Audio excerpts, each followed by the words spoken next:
All right, welcome everybody to the Chasing Larger Sports Stories podcast. You obviously got your host here, Chase Steffes, and we got Derek Larger to my left. And we are a little late joining today because we both were trying to get set up on the topics that we wanted to talk about.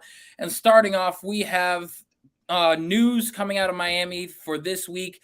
Tua Tagovailoa has cleared concussion protocol and is looking to start versus the Pittsburgh Steelers. Now, Derek, we saw how dominant Tua and the Dolphins looked for the first 3 games of the season. It looked like they couldn't be stopped. They ended up beating the Buffalo Bills, which was a hard task to do by itself. Yep. And then you had that whole controversy with the concussion that happened during mid-game of the Bills game, and then coming back on a short week and playing against the Cincinnati Bengals.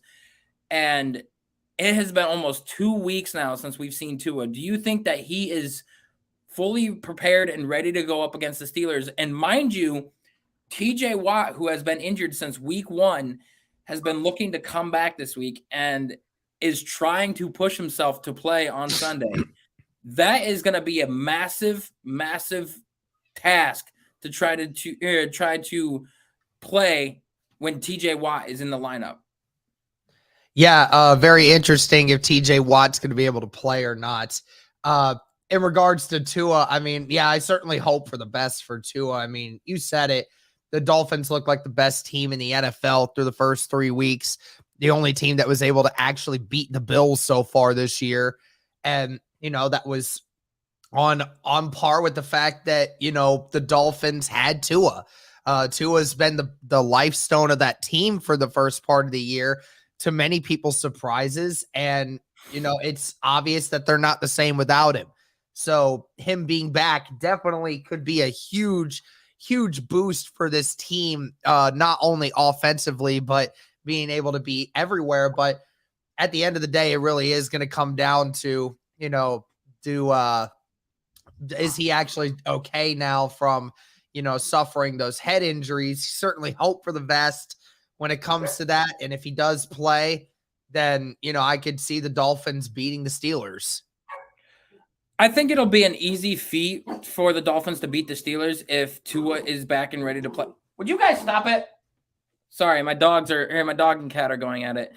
But no, it'll definitely be a tall task for the Dolphins to beat the Steelers, especially we've seen quarterbacks when they get injured and they come back off of an injury to play for their first time. They usually play scared, timid, don't know how to make the reads quickly, don't know how to make big time throws, and they just panic because they are worried about getting hurt again. Do you think that we will have that same issue with Tua this week, knowing that there's another possibility he could get a concussion and he might be playing scared? It would not surprise me if somebody in the building has been telling him constantly to avoid as much hits as possible. That would not surprise me in the slightest. Now, does that actually translate to Tua's game? I don't know, because Tua's never been a shy guy when it comes to anything. So not 100% sure on that, but I definitely wouldn't be surprised if somebody was trying to teach him to avoid contact if at all possible. So we'll just have to see when he plays. Yeah.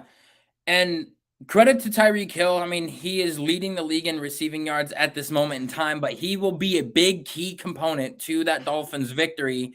And depending on whether or not they win that game, like I said, if TJ Watt is trying to push himself to come back this week and play versus the Steelers or play versus the Dolphins, it's going to be a massive game changer because before this week, the Steelers were 0-7 without TJ Watt until they ended up beating the Bucs this past week. But now they're 1-7 without him in the lineup, and having him back there will be a big boost to that defense. They're going to be getting after Tua, and they will be under duress. Honestly, if he does end up playing this week, my pick might switch and go for the Pittsburgh Steelers this week. But as of right now, I'm sticking with the Dolphins. We'll do that later when we talk about our NFL predictions. So, Derek, there's obviously quite a few free agents still left available for people to pick up. One of the big name guys is Odell Beckham Jr. We obviously have not seen him play since last year. Try to take care of his dog, ladies and gentlemen. Yeah, it's a Oh my full-time job. gosh. My dog causing a lot of problems. But we have not seen Odell play since last year in that Super Bowl, and that's when he ended up tearing his ACL. Mm-hmm. But there has been a lot of teams interested in signing him for the remainder of the season, including starting in November when he's able to come back. Mm-hmm. And he's listed 5 teams that he's looking to go to: the Bucs, the Rams, the Chiefs, the Bills, and the Ravens. And my thing is, I think he's going to go to the Chiefs, or they're going to try to make a big push for him because they just restructured Travis Kelce's contract and freed up $3.5 million to sign him. Do you think that that's a possibility, or do you see him going somewhere else? Well, there's a lot of teams that have freed up space to look to acquire OBJ. So there's a lot of things that are going down right now.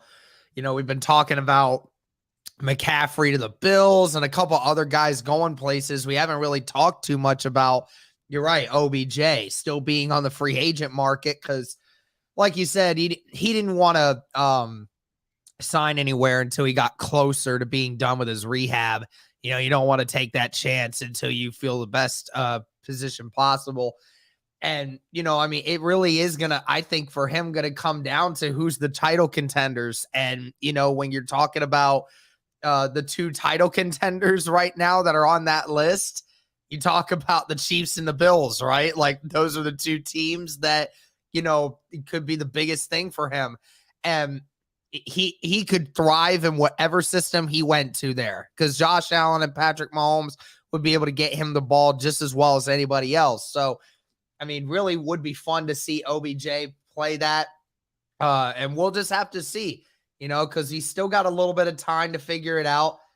It'll be very interesting to see who he ends up choosing. But yeah, the Chiefs getting Kelsey's deal restructured.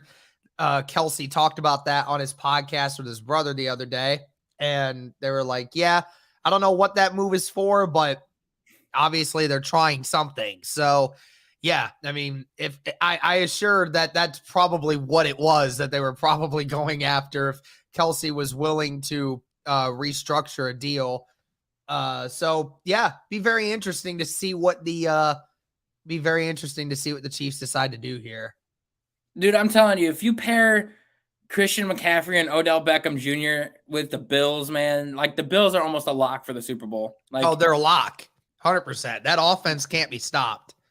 Like when you have Stephon Diggs, Gabriel Davis, Odell Beckham, and Christian McCaffrey, like that offense would be potent, and there'd be nobody out there that could stop all 3 That'd weapons. be better. That's more star-studded than the Rams offense last year with Cooper Kupp and OBJ and Van Jefferson at the end. Honestly, that would be more star-studded than the 2019 LSU Tigers. Yeah, it resembles that for sure. Because like when you had Justin Jefferson and Jamar Chase on the same team, like it's unreal, and that'll be like the resemblance of what that is. But right. Like all I'm saying is, you know, if Christian McCaffrey goes to the Bills and Odell does end up choosing the Chiefs, like I said, it's going to be a Patrick Mahomes, Josh Allen AFC Championship game again this year.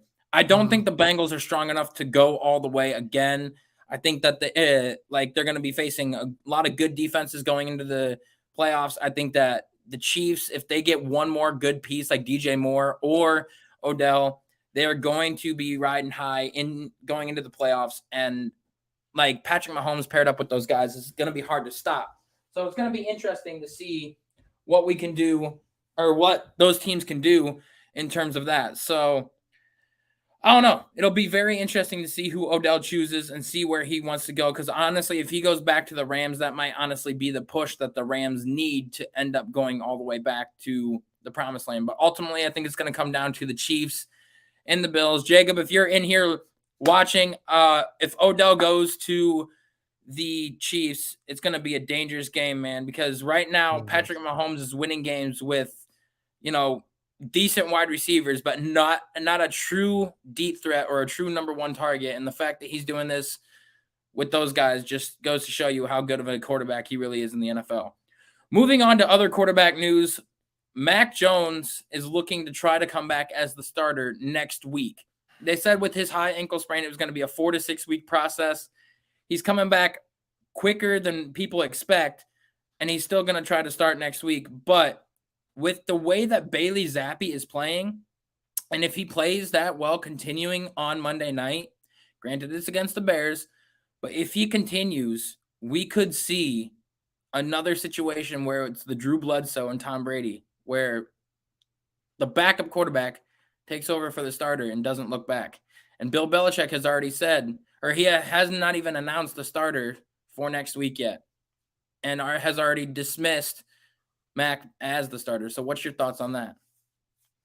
Yeah, it'll be very interesting to see how they progress with this. I mean, we had that same argument before with Cooper Rush and with Cooper Rush and Dak Prescott, but the difference, what you're seeing right now with the Patriots, is the fact that not only is Mac Jones in just basically second year deal sort of thing, the money issue is not a big deal for them right now, as big as it would be for Dak. But the other issue of it is the fact that, the Patriots have been dominating their teams that they've been playing. Not that they've just been winning. I mean, this is 2 straight weeks in a row where, Bailey Zappi has been the starting quarterback and he just dominates their opponents. So it's one of those situations where you do monitor it a lot. And Bill Belichick obviously has some confidence in Bailey to be able to continue to do what he's doing. I don't know. It'll be interesting to see what happens because Mac Jones hasn't been the same, but I agree with AG here. Yeah, Mac's got to earn that spot back because right now Bailey's playing really well and the Patriots are playing really well right now. Patriots are, in prime position to make a playoff run if they keep winning these games like they have recently. Yeah, they won honestly, 1-3 with Mac, and now all of a sudden Bailey Zapp comes in and they haven't lost since. They really haven't. And like I said, we could see another Tom Brady, Drew Bledsoe situation if this continues. So it's going to be very interesting to see how this goes moving forward. Because honestly, it's going to be a big key piece to, figure out if they're going to make the playoffs or not. Mm-hmm.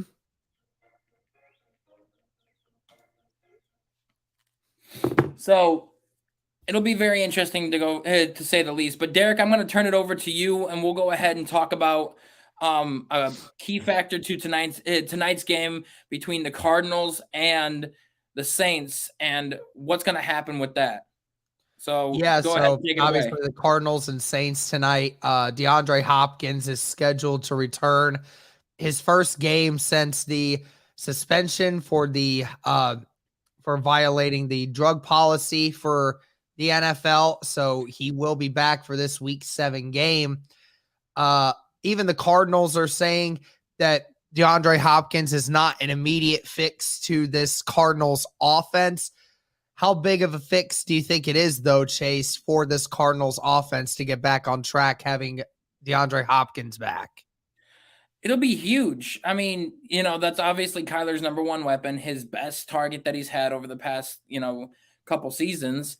And, we've seen the Cardinals offense kind of die off just a little bit because of not having that, presence of DeAndre. Like we saw how it was last year when he was in the offense. They were undefeated going, most of the way through the season. They hit a brick wall, but they still made the playoffs, but absolutely got annihilated in there. And with the NFC being as wide open as it is, DeAndre Hopkins can be that key component that the Cardinals are missing to try to get there. Obviously, Marquise Brown's not going to be out the entire season, so we'll get to see him back. And we'll also see a little bit of limited reps of Robbie Anderson tonight. They've already said that they're going to try to get him in the passing game as well, considering the fact that, he just got there, I think, on Monday or Tuesday. So he's trying to learn the playbook, learn the routes really quickly, and be a big impact. So having those two guys in there might be a big key piece for Kyler Murray. But it all depends on how Kyler and that offense is going to be playing because who knows? Yeah, I mean, the problem that you have with the Arizona Cardinals right now, it stems way beyond, right? It stems way beyond them not having wide receivers right now. They're just offensively as a unit, not cohesive. But, DeAndre Hopkins, let's not forget how good DeAndre Hopkins is. That guy can be a top 10 wide receiver in the league anytime he wants to be. Just at that point where, they need to start winning these games. They really just need to start winning these games, and DeAndre being able to provide a boost up offensively would be huge for this Arizona Cardinals team, which is trying to find its way back into the playoff picture. So I think that it's definitely a ginormous boost. Like the Cardinals said, it's not an immediate fix, but it will be a definite booster for this team going into this middle of the season push. All right, let's take a look at the playoff picture while we're here. Might as well go ahead and do that. So right now, Chase, in the AFC, you have the Bills, the Chiefs, the Titans, and the Ravens in the top four. Those are the four teams that are leading their divisions. And then, of course, with 5, 6, and 7, you have the Chargers sitting at the 5 spot at 4-2. You have the Jets sitting at 6 with 4-2. Very odd team to see in the playoff picture right now. I think everybody's confused by that. And then you have the Colts sitting at the 7th spot because the Colts went and got that tie against Houston, and that's put them above 3 different teams right now that are looking to try to find their way in. Cincinnati, Miami, and the Patriots all are 3-3, tied for that last spot to try to get into the playoffs. And then you look to the NFC. You got the Eagles and the Vikings, the Buccaneers, and the 49ers sitting at 1 through 4, winning their respective divisions. Then you have the Giants at 5-1, sitting at 5, Cowboys at 6 with 4-2, and the Rams sitting at 7 at 3-3. And it's the same thing. There's 3 teams that are 3-3 in the NFC that are looking to try to take over for the Rams. You got the Packers, the Falcons, and the Seahawks. What do you think of this playoff picture that we're seeing right now? As far as the AFC goes, it's going to be a very competitive playoff picture. It's going to come down to the last couple games of the season to really determine who's going to make it. Honestly, the AFC South is a weak division this year, and AFC North is a weak division this year. I mean, considering the fact that you've got 3 teams in the AFC South that could battle it out for the division right now with the Jags, the Titans, and the Colts. And then you've also got the AFC North, which honestly right now the Bengals, Browns, and Ravens can compete for that division. If the Browns lose to the Ravens this week, it's all over for them. But if they can somehow win against the Ravens this week, they're right back in for the top of the division. Right back in it, because that'll put them at 3-4. That'll put the Ravens at 3-4, and then it all depends on what the Bengals do. So this is a tight race for the divisions, and anybody out of those 6 teams could make the playoffs, and we could see them as a wild card team. It'll be very interesting. One that I like to point out is, like you said, the New York Jets. They have not made the playoffs since 2010. 2010, Derek, and that's a long time coming. They've got the longest playoff drought in the NFL right now. And with the way that they're playing after this week, playing the Denver Broncos, I do feel like they will come out 5-2 and be tied for the Bills at the top of the division if the Bills somehow lose this week. So the Bills somehow lose this week. I don't see it happening, but if they somehow do and the Jets win, then it'll be the Jets and the Bills tied for the top of the division. That's an insane thing to hear. The Jets at the top of the division. I mean, it's incredible to me seeing the NFC that you have 3 NFC East teams in the playoffs right now. I mean, it's incredible that they're right there. And I mean, the Giants only loss is against one of the Cowboys' only losses is to the Eagles. So, it'll be very interesting once the NFC East starts playing themselves a little bit more, So that'll be very interesting to see how that develops. But it's clear that, there's going to be a lot of competition between the AFC more than there is the NFC. But awesome to see. We'll find out who's going to make it in. If you had to take a bet on one team who's on the bubble for both the AFC and the NFC to make it, who do you think's going to do it? Like one team to make it? Yeah, if there's one team on the bubble in the NFC and the AFC that you think could still make it, who do you think's going to do it? So who'd you say were the teams that were out in the AFC? It was the Patriots, the Bengals, the Patriots, the Bengals, and the Dolphins are the top teams right now at 3-3, and then there's a couple 2-4 teams right now. I do think that if Tua can stay healthy and get back to what he was before the concussions, I think the Dolphins sneak in there as a playoff team. I think that if the Jets continue going the way that they are, and the Dolphins can pick it up, then we will see the Jets and Dolphins as two wildcard teams and see 3 AFC East teams in the playoffs. So it's going to be very interesting. That's the one team I got on the cusp that could possibly make it into the playoffs. I don't see the Patriots making it in this year, but, it really just depends, because if Bailey Zappi keeps playing the way he is, that might be a possibility. I mean, they're going to beat the Bears this week. Everybody in the AFC East is going to move up one, because I do have everybody in the AFC East winning this week. So it'll be very interesting. Now in the NFC, it was the Seahawks and the Rams, and who else was on the cusp? The NFC, you have the Packers, the Falcons, and the Seahawks, who are the 3 teams on the bubble the closest. I honestly think that the Falcons might squeak in as that, 7th seed. Yeah. Because with the way that they played, they were one missed call away when they had that sack on Tom Brady. They were one missed call from coming back into that game and actually, gonna win it against the Bucs. So the Falcons are a scrappy bunch this year. They're playing better than I actually expected them to. And, it's going to be very interesting. But I think that there's anybody in the NFC, especially with how weak of a conference that is, it's the Falcons that can squeak in there for that 7th seed. So it's going to be interesting to see how the playoff picture plays out for the rest of the year.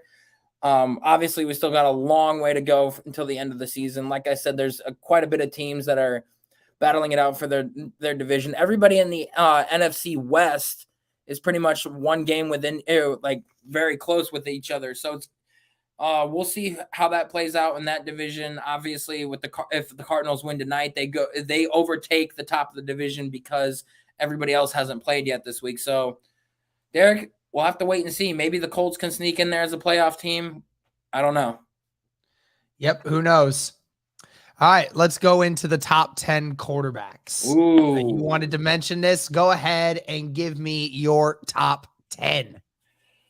All right, so right now, these are not it's just based off of their play this season, how well they've done, and what they have done so far for their teams. So number 10, I'm going with Cooper Rush, because you're talking about a man that took over for Dak Prescott being injured, stepped in, was basically 5-0 until last week when he played the Eagles, and he damn near came back and won that game.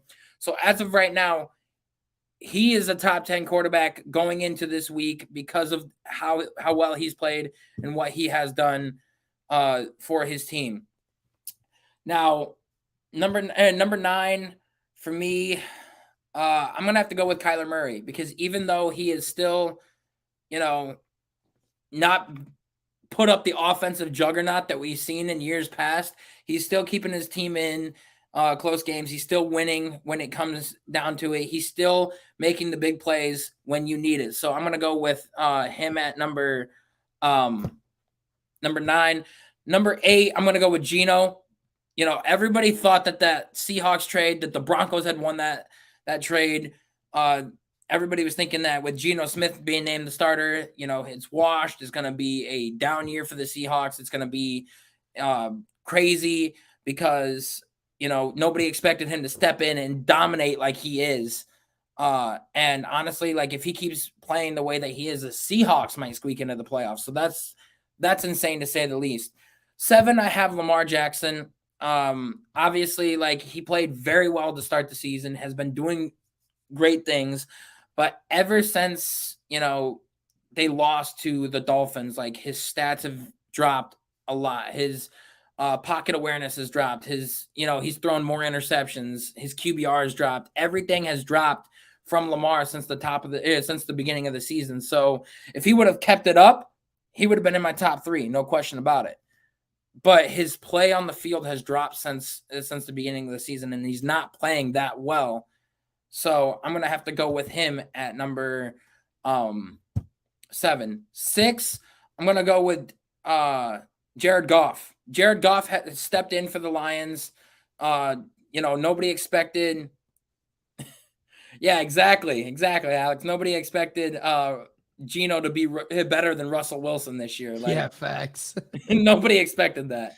But Alex, a shout out to Jared Goff. He is going to be 6 on my top 10 rankings this year because with the offensive firepower that Lions team possesses, if their defense was any better, they'd have a lot better record. But he has led the Lions to the number 1 scoring offense in the league. I don't know if it is now, considering that they had a bye week and laid an egg against the Patriots. But before that, they were the number 1 scoring offense in the league. They were putting up like 30 to 40 points a game and losing close games by like a field goal or so. So, the fact that he's playing at a top 10 level right now, it's huge for the Lions in their future. Number 5, I'm going to have to go with Joe Burrow. After starting off 0-2, the Bengals not looking great.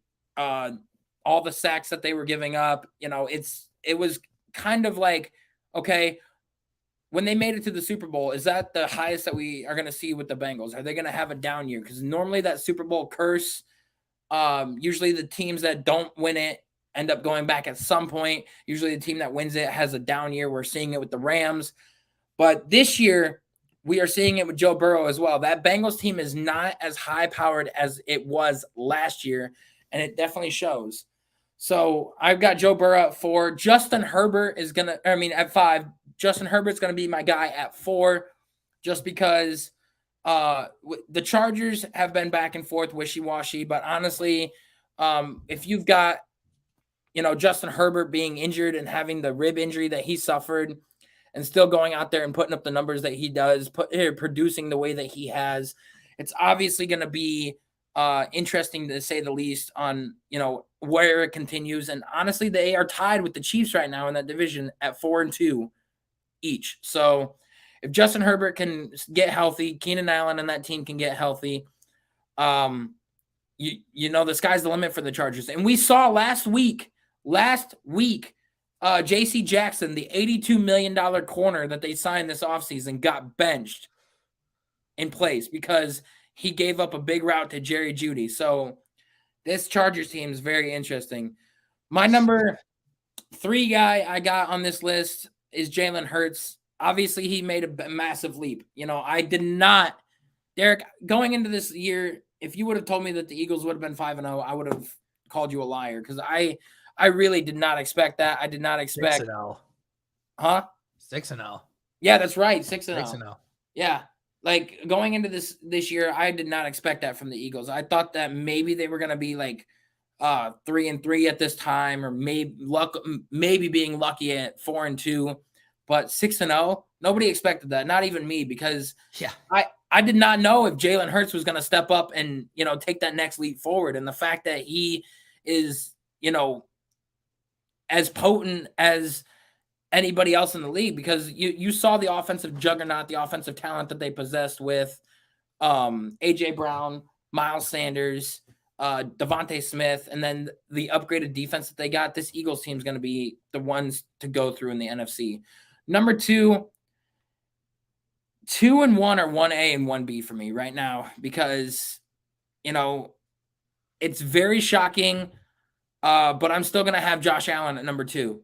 I'm still having him at number 2, even after beating Patrick Mahomes, even after the way that he's playing. I mean, 2 and 1, because if you look at the Chiefs, they don't really have that true threat at wide receiver, and they're still winning games and still producing, still putting up the numbers, still scoring as many touchdowns as they are. They don't have that true threat. While you got Stephon Diggs and Gabriel Davis for Josh Allen, that is like helping him put up the numbers. Now, granted, that's not taking anything away from Allen, but my point stands is that he's doing this with guys like Marquez Valdez-Scantling, guys like Juju Smith-Schuster, freaking Mecole Hardman. He does not have a Stephon Diggs, a Gabe Davis, a Tyreek Hill anymore. And they are 4-2 and sitting at the top of their division, and still we're one play away from beating the Bills last week. So I got Josh Allen at 2, Patrick Mahomes at 1. It's very close, but right now I still got Mahomes at number 1. I'm disappointed in you. But anyway, anyway, whatever. I mean, Josh Allen has 250 more passing yards. He has a better completion percentage. He has the same number of touchdowns with the same number of interceptions, has a better QBR, has just as many first downs, better first down percentage. I mean, Josh Allen is beating Patrick Mahomes in every category, and they have a better record. But like I said, he's doing this with less weapons. And the fact that Mahomes is still putting up the numbers that he's putting up with the guys that he has, no, he has the best tight end in the NFL, dude. One of the best tight ends that's probably ever played this game. Yes, he's got Travis Kelce, but you can't rely on him every single game. If you put Stephon Diggs and Gabe Davis with Patrick Mahomes right now, it's undeniably no question about. Allen would absolutely roast anyone if they had Andy Reid as their offensive play caller. 100%. Are you kidding me? No, I'm not kidding you. Of course, Josh Allen would love to have Andy Reid right now. It's no wonder they're able to move things the way that they are. Patrick Mahomes does it because Andy Reid makes it easy for him. Well, that's also because Patrick Mahomes is as good as what he is. Because, like I said, Josh Allen, I'm not taking anything away from the man. He's gonna probably win MVP this year, and he's done such a fantastic job at what he's doing. I think that they are gonna be a lock for the Super Bowl, if not the AFC Championship. But what I'm saying is the fact that Patrick Mahomes is winning the games that he's doing, putting up the numbers that he's putting up with guys like Clyde Edwards-Helaire, Juju Smith-Schuster, and Mecole Hardman. That's insane. If you put DJ Moore or OBJ on that team right now, you will see a massive leap in stats. You will see a massive leap in that Chiefs play, and you will undeniably know that Patrick Mahomes is number 1. Still can't get over that Patrick Mahomes and the Chiefs lost to the Colts. Still can't believe it. Anyway, I'll do my top 10. So my number 10, I have Tua Tagovailoa here at 10. Now, I know Tua Tagovailoa has not played since week 3 of the NFL season. Well, technically week 4, if you want to count the fact that he got concussed on one of the first couple plays. Junie, quit grabbing plastic.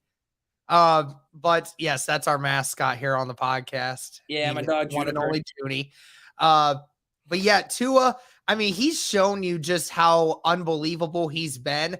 I mean, he had in the first 3 games 8 touchdowns to 3 interceptions, and he had over 1,000 yards. I mean, I could only imagine if he was healthy for the last few weeks of the season, that those numbers, he'd probably be right there at the top with the amount of passing yards that he has and touchdowns. I mean, he's got more passing touchdowns than you look at like the top 10 quarterbacks in passing yards right now, Chase. He had more touchdowns in the first 3 weeks of the season than about half of them do, which is insane to think about, is that all of these guys played for 6 weeks, Tua played for 3 and has had just as many touchdowns as the rest of them. Obviously, he's got the weapons to do it, but then again, you got to get it to those weapons. So Tua, for me, even after everything that's gone down, he's at 10 for me. Matt Ryan is going to be my number 9. And the reason why I have Matt Ryan at number 9. That is a shocker. Because he showed you last week what he can do if you actually made sure he doesn't get hit every play. And he can throw the ball. He can dissect a defense like it's nobody's business. So do you think the Colts aren't choosing a quarterback then this year? Or do you No, I still think they need to. 100% they still need to.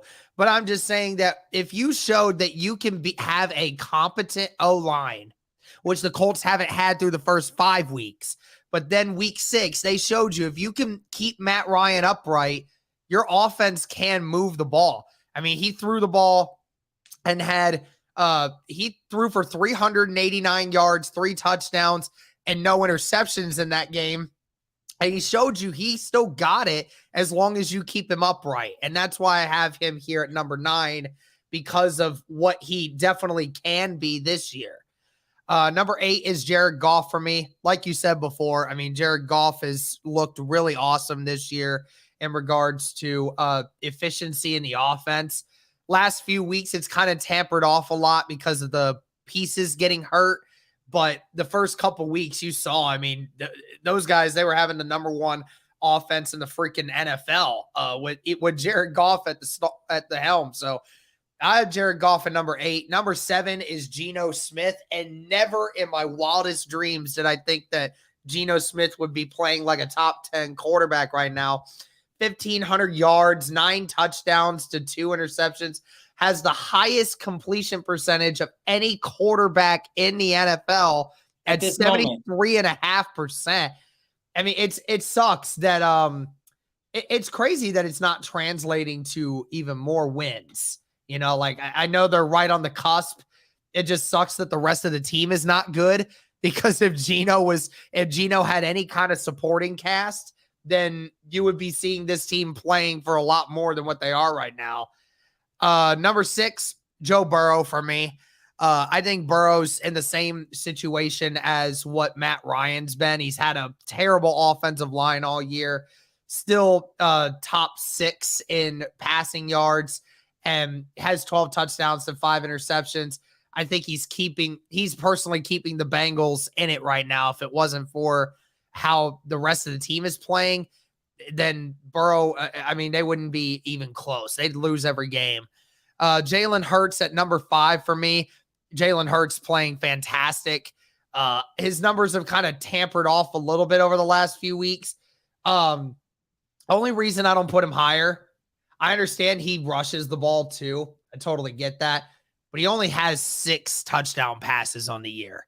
Like, that's not good. I know he runs the ball too, so he does beat you in more ways than just one. But I can't put him higher because he doesn't get a lot of passing touchdowns right now. But I do applaud the fact that he is leading that team the way that he is. It's clear that with some of the weapons that he has there, he's able to run that offense a lot more efficiently. Do want to see him try to pass the ball a little bit more, though. Justin Herbert at number 4. I know last week was a really, really bad week for Justin. Then again, he was missing his top wide receiver again, and was also missing like 2 of his offensive linemen, and facing that Broncos defense. That is a tough task to go up against. Believe me, I know. Also, by the way, I just want to say this. Okay, I don't want to get flack for this, Chase, but I got yelled at for saying this. I'm going to say it anyway. Keenan Allen. Listen, dude. Bijan Robinson got shot in the leg twice. He got shot in his leg twice. And that motherfucker came back before you, and you've been dealing with hamstrings for 5 weeks. Broheem, get your ass back on the football field. Robinson got shot, and that man came back within 5 weeks. Like, seriously. Quit being out here playing, bruh. Get back out on the freaking field. So that's it. I just wanted to say, like dude, we talked about earlier this season before we started that Keenan Allen was borderline top 10 wide receiver, yeah, 8 top 10 wide receiver, and he was underrated. But he's got to play before we can give him that credit. Mm-hmm. I'm telling you, if he came back, it would give Justin Herbert another weapon, and the Chargers team would be so much better than what they are. Oh, 100%. I mean, Keenan Allen, before he went down in week 1, he had 6 targets in the first half of the Chargers game already. He had 4 receptions in the first quarter. That man was probably going to have over 10 catches in that game. I mean, yeah, the Chargers offense hasn't looked the same without him. He needs to get his ass back out on the football field. It doesn't take 5 weeks for a hamstring to heal. It really does not. You let a man who got shot twice in the leg come back before you. I don't want to hear nothing. Lamar is at number 3 for me. I know, like you said, that you can't put him very high because, the numbers have definitely waned over the last few weeks. They But, diminished a lot. still what I'm seeing from everything that he does, I still have him there at 3. Patrick Mahomes is going to be my number 2. And then Josh Allen's going to be my number 1. Like I said, anyone that recognized it, I was disappointed in Chase for putting Patrick Mahomes over him. But these two are clearly the best quarterbacks in the league. There's no question about it. Yeah, you got another Brady epic matchup last week. And listen, I'll just say this. That's been the second time this season that Patrick Mahomes has faltered under pressure this year. I mean, they didn't score they scored 1 touchdown in the second half against Indianapolis. And then with a minute left for you to take the chance to get a field goal to get to win the game, Patrick Mahomes threw another interception, man. I mean, an interception in prime time. I think the problem that Patrick Mahomes is having right now, and the other reason I give Allen the nod, is Mahomes is trying to get too cute with how he throws the football. He's throwing a lot more of the sidearm stuff, and it just doesn't need to be like that. He doesn't need to do that, but he does it anyway. And it resulted in a pick because he was trying to throw it off balance, and then he threw it too far away from his receiver, and the safety just jumped it. I think. Or is it just because we don't see, we're seeing Patrick Mahomes do more with less because, like I said, he is doing this with a wide receiver 2s and 3s, not a wide receiver 1. Like, if you put a wide receiver 1 on that Chiefs team at this moment in time, an OBJ, a DJ Moore, a freaking, DK Metcalf, anybody like that, you put on that Chiefs team, they are Travis Kelce winning that game. Travis Kelce. He is not a wide receiver. It doesn't matter. He's probably going to be the greatest tight end that's ever played in the history of the NFL. You can't rely just on your tight end. You have to have a receiver. He's not just relying on his tight end, but his tight end had 4 touchdowns last week. 4 touchdowns on 7 catches for 25 yards. What does that say about the wide receivers? How they're not stepping up? All they were doing was throwing it to Kelce when they got inside the 5-yard line. That's the point. They don't have the top weapons. They don't have the top weapons. And He was going down the field against the Raiders with those wide receivers. What did Gabe Davis do in the Steelers game? Okay. Yeah, he went off. He went off. Deep. That's because he is a number 2 wide receiver. He also had Stephon Diggs in that game. And Gabe Davis is right there to catch it. And the Steelers defense just said, oh, well, we're not going to cover this guy. But that's what I'm talking about. That's what I'm talking about. 2 catches, Chase. He had a 98-yard reception on his first reception of the game. He just threw it up. He just said, screw it. Threw it up over to the middle, and Gabe Davis just catched it. That's not skill. That's just a bit. Luckily, got past this corner, and sure enough, there he goes. 4-2. The Chiefs are 4-2 with wide receiver 2s and 3s. He is playing with. Juju's a wide receiver 1. I don't want to hear it. Juju is not a wide receiver. Juju can be a wide receiver 1. No, homie. He cannot. We saw this. Look at what happened when Antonio Brown left the Steelers. Juju fell off. He did not have the same production. He did not have the same numbers. Juju is a wide receiver 2. He's not a wide receiver 1. And Travis Kelce is just as effective of moving the ball down the field as any Stephon Diggs ever could be. Stephon Diggs is elite, and so is Travis Kelce. I'm honestly sitting here saying, like, I'm still putting Mahomes over Allen just because of what he is doing with the talent he has around him. I guarantee you, Derek, if you put OBJ on that team, if that is the reason why they freed up that cap space and he's coming to the Chiefs, you put OBJ on that team, the Chiefs are it's a wrap. Act like OBJ was receiver 1 with the Rams. He wasn't. He wasn't receiver 1. He was good enough to play the receiver 2 role. But what I'm saying is he could be that wide receiver 1 that they absolutely need. I don't know. I think those days are gone.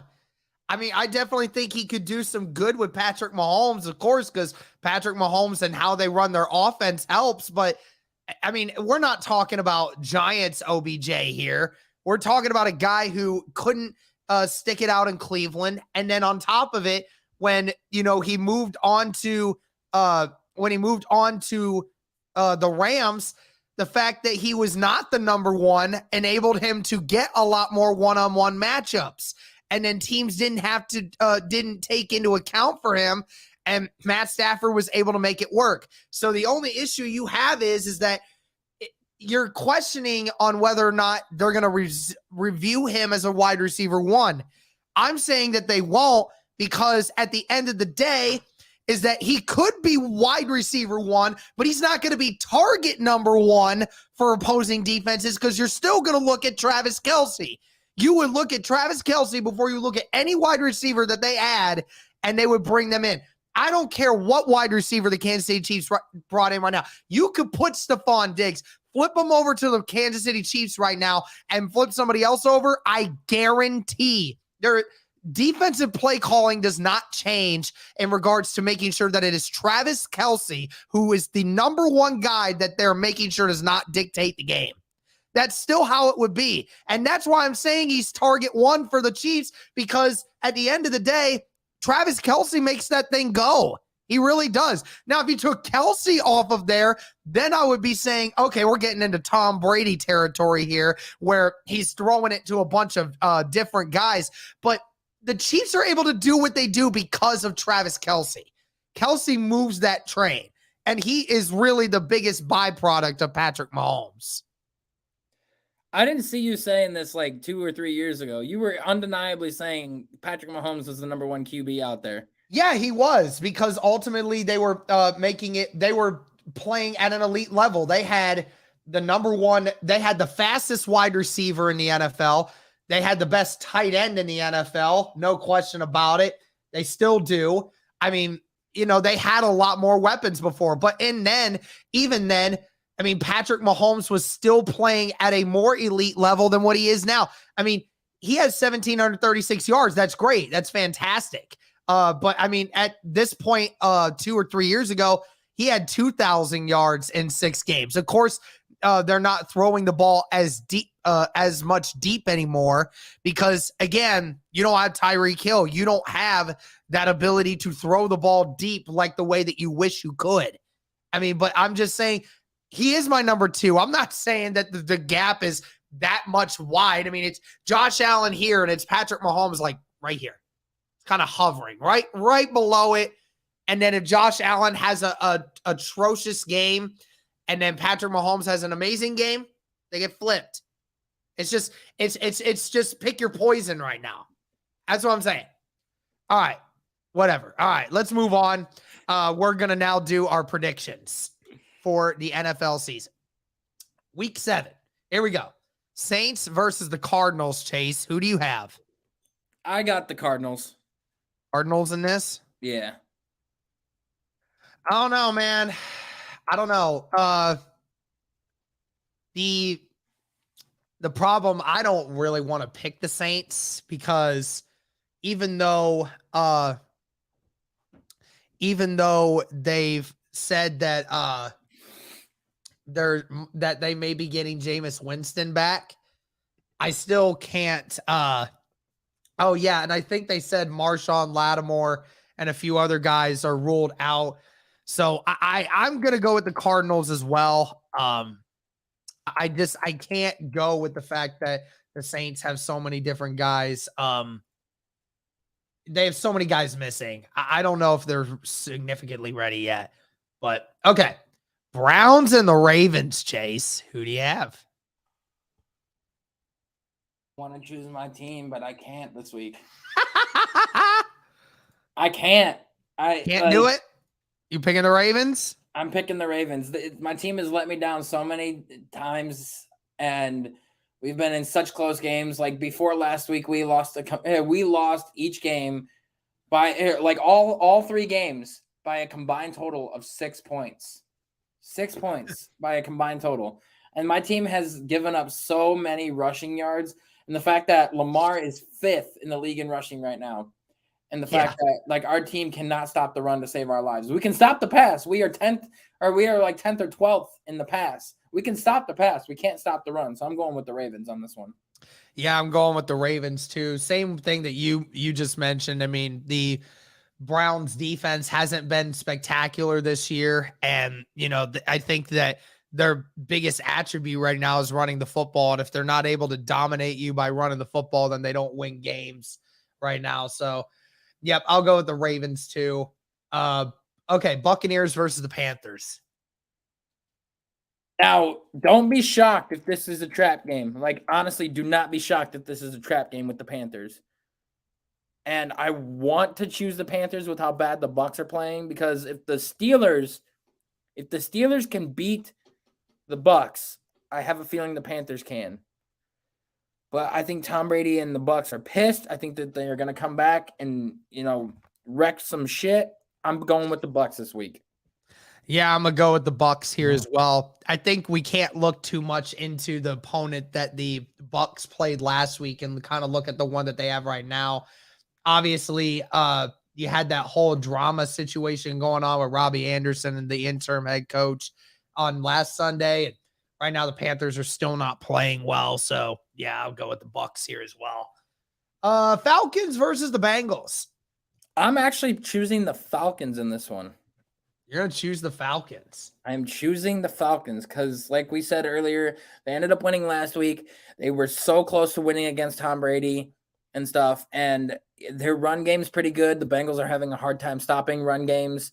And Marcus Mariota is playing good. AJ Terrell is going to shut down Jamar Chase and everything. I'm going to go with the Falcons this week. I think it's going to be a close game, but the Falcons are going to squeak it out.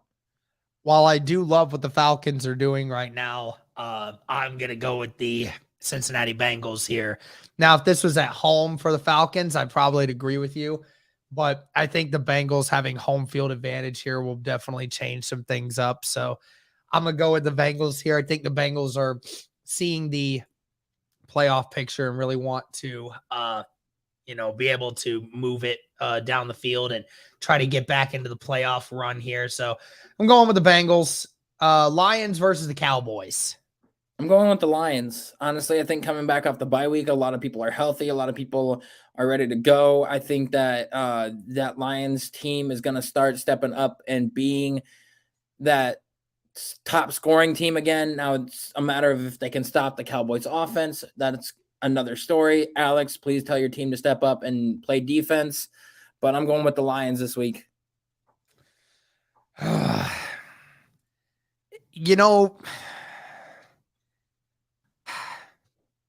struggling with this one because, it's clear that the Cowboys have a way better defense than the Lions do.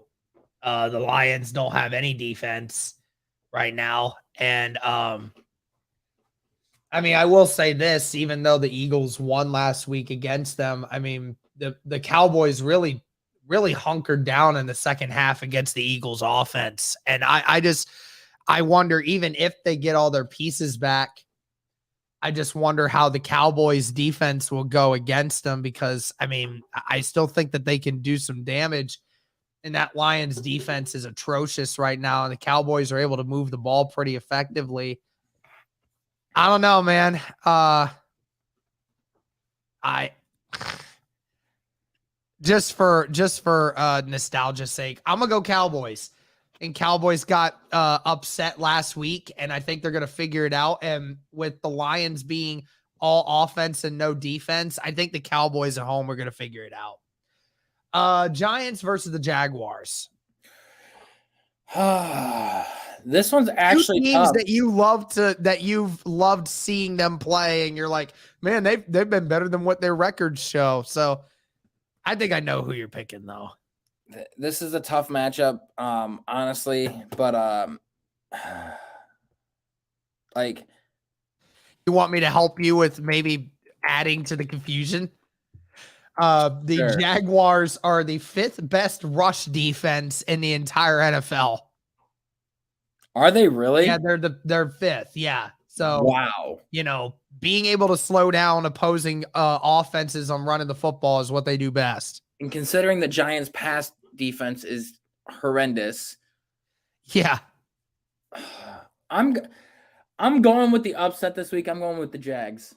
I'm gonna do the same, dude. I'm going with the upset with you. I think the Jags can do it.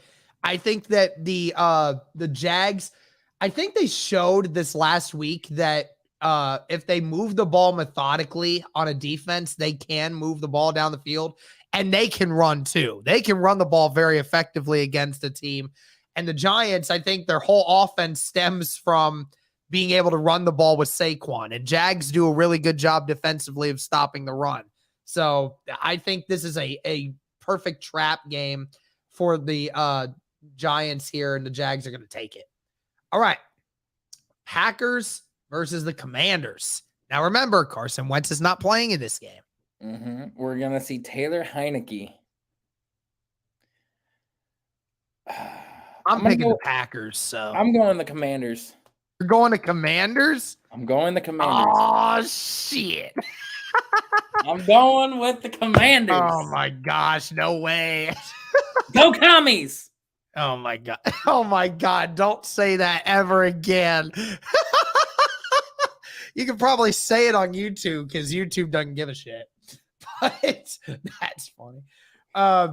I'll pick the Packers here. I think the Packers have had back-to-back weeks where they've looked terrible. I think they want to try to get back in shape. And right now, no better team to do that against than the Commanders right now. So, Colts versus the Titans. I think the Commies will pull it out, but I'm going to go with the Colts on this one. Going with the Colts? I'm going with the Colts. I'm so nervous to pick them because here's the thing. Even after last week, I still cannot confidently pick them. I can't, because even though they fixed their offensive issues, their defense last week, Chase, gave up almost 250 yards rushing to the Jags. I mean, they were bad last week at stopping the run. And now you got to face the Tennessee Titans and things of that nature. Did the Titans beat the Colts earlier in the year? What's up? Did the Titans beat the Colts earlier in the year? Yes, they did beat them in week 4. Yes, they did beat them week 4. They beat them, I think it was 24-17. I'm going with the Colts. Okay. I'll go with you just for nostalgia. I haven't won a single Colts pick yet this year, so hopefully they prove me wrong this time. I did. Texans versus the Raiders, two of the worst teams in the NFL. Give me another upset, and I'm going with the Texans versus LV. Oh man, I can't do that. I as bad as the Raiders have been, I still think being in Vegas, they're gonna win. So I'll take the Raiders in this one. So there's a bunch of different opinions you and I have on games this week, man. Yep.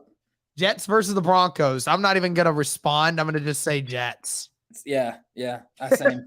The Broncos are bad right now, and there's questions on whether or not Russell Wilson will even play. No, they've already named that he's not going to. Okay, yeah, I figured as much. Chiefs versus the 49ers. Chiefs. Yeah, I'll go Chiefs here too. I think that had they won last week, I'd probably change my opinion on it, but I think they're going to try to figure some things out. Now, I will say this for the 49ers, they are getting Trent Williams and Nick Bosa back this week from what it sounds like, but they're still missing quite a few guys, so I think that they're just not as complete right now as they could be. Right. Seahawks versus the Chargers. I'm going with the Chargers because Keenan Allen's supposed to be back this week. I think he came back last week, actually. No, he didn't play in the last game. Okay, then I think he's supposed to be back this week. So, that'll be a big boost to the Chargers offense and a big step up. So I'm going with the Chargers. Do not be surprised if the Seahawks win this game. I'm not going to be surprised. I know that the Chargers might be a little bit healthier going into this next game. But, I mean, again, Geno Smith's completing 74% of his passes. So, they've been effective in the way that they've moved things. All right, Sunday Night Football, Pittsburgh Steelers versus the Miami Dolphins. Like I said earlier, if Watt tries to make himself come back this week, it's going to be a game changer. But I don't think he'll be back this week, probably next week after that. So I'm going with the Dolphins. Having Tua back is going to be a massive difference. So I'm Dolphins all the way. Yeah, I'll do the same. And Monday Night Football, which is the Chicago Bears against the New England Patriots. Give me Justin Fields and the Bears. No, I'm kidding. I knew you were talking crap. No.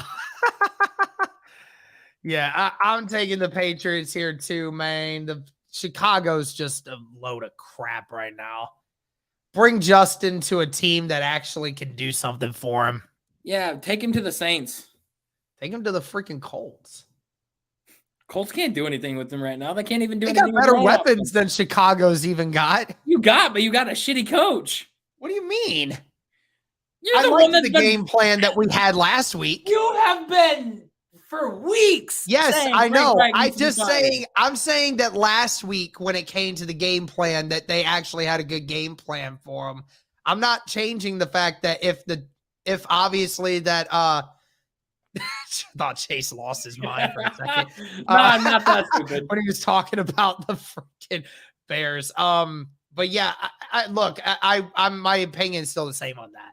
If they don't make the playoffs, or if they do make the playoffs and they don't win, then yeah, my opinion on it still is the same. But Justin, I still think going to the Colts would be a pretty decent idea, because he could actually have a semi decent line from what we have right now, and if they improve it, and then the weapons that we have is so much better than what Chicago could get him.